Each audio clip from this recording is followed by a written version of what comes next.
Yo, what's going on, guys? It's Rez. In this video I want to go over something I've already been over a couple times, but that is the creator's EM-P5, or just the EM-P5. And the reason I want to go over this skin is because it has been buffed once again and it has changed the way this gun performs. So if you enjoy, consider subscribing. I'm on the road to 10,000 subs and I would love to have you on this journey. I truly appreciate it. Now when this gun came out, this gun definitely wasn't the greatest, but people did use it and it was a very fun gun to use. But if you read the red text, it says dust off the beta EM-P5, and as the annoying, I have 150% health to 150% bonus radiation damage. In this gameplay, you're going to see is with this annoying alone, I'm not using any certain axe skill or anything. This is just the gun itself, and you can see exactly how it performs. Now if you do want to farm for this, this is a Mayhem 4 drop from the Agonizer 9000, and I'm pretty sure you can also get it from the Molly 1 takedown, so that is going to be your two farming spots. So the legendary effect of this gun is that you actually just move faster when you hold the gun.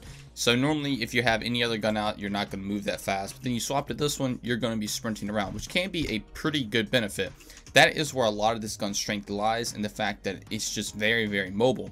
Now the other perk of it is when you actually jump in the air, you're going to have increased accuracy, and this got changed where you're going to get an 80% bonus to your critical hit damage when you actually jump. So if you see we shoot one bullet, it's like 157,000, then we jump, and now it does like 272,000. So it is a pretty significant increase if you jump in the air, but it does make it kind of hard to use this gun, because having to jump and maintain that critical hit on enemies, obviously it's easy to do it on the standing still target, but if you're in the game, it can be a little bit difficult to keep hitting those. Now this also recently just did get buffed as well to give it another 80% damage boost, just flat, not anything to its critical hit damage or anything. It's just a flat 80% damage boost on top of the other buff that it already has gotten. So hopefully it will be performing well, and I can say it definitely does perform better, but it is still not the greatest gun in the game. As you see in the gameplay on Athena's, it can shred through some of these enemies, and if you are jumping in the air and getting that bonus to your critical hit damage, it will actually put in a lot of work.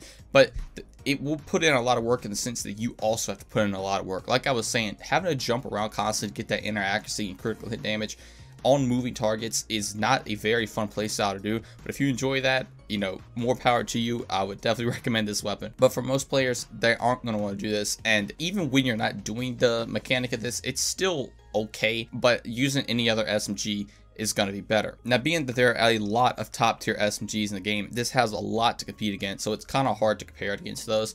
But just for an average SMG, I actually would recommend using this thing. Not only are you getting a very solid damage boost, you do also get that movement speed, and I honestly think that is where the strength of this gun lies, is the movement speed itself. If you pair this with something like a snowdrift artifact, you can really move fast around the map, and you can dodge a lot of bullets and not take damage. It's more of like a defensive style weapon if you use it like that, and you can carry this in your inventory alongside all the other guns that you were using. Now up against bosses, as you can see on Captain Tron, it is not doing the greatest. If you do land those critical hits, it can start to take down a little itty bitty chunks, but obviously it's nothing compared to what other guns we have in the game. And again, like I'm saying, in this gameplay, this is all just the gun itself. I'm not really using axe skills to buff my critical damage or anything like that. And then over on the guarding and takedown, it's just abysmal. Like it tickles enemies. It's not doing well whatsoever. I can't even sugarcoat it. Even jumping and hitting these random critical hits, it doesn't do too much, and you can definitely run something better than this if you're trying to do something like that. But the guarding takedown is pretty much the mega end game of this game, so you gotta have the best of the best. So even with that 80% damage off, I honestly would still overall not recommend using this over any of the other SMGs, but like I was saying, all the other SMGs are extremely good in the game. But if you would like to run it for the utility purpose on its own, I would highly recommend that. I pretty much always like to have an EM-P5 in inventory just in case I'm trying to get to an area super fast, like I was saying, because it is very good for that. And that is also the first thing people are going to notice when you get the weapon. Now speaking of getting the weapon, this will be a pretty good option for Mayhem 4 Plus if you're trying to get to Mayhem 10. It is, like I said, a very solid SMG, and since you can get it so early on into the Mayhem levels, this could be one worth farming for, since it is from the Agonizer, not that hard of a boss, and you can start your journey to Mayhem 10 or 11 with this. But that's gonna do it for this video. Thank you guys so much for watching, and I'll see you in the next one. Peace.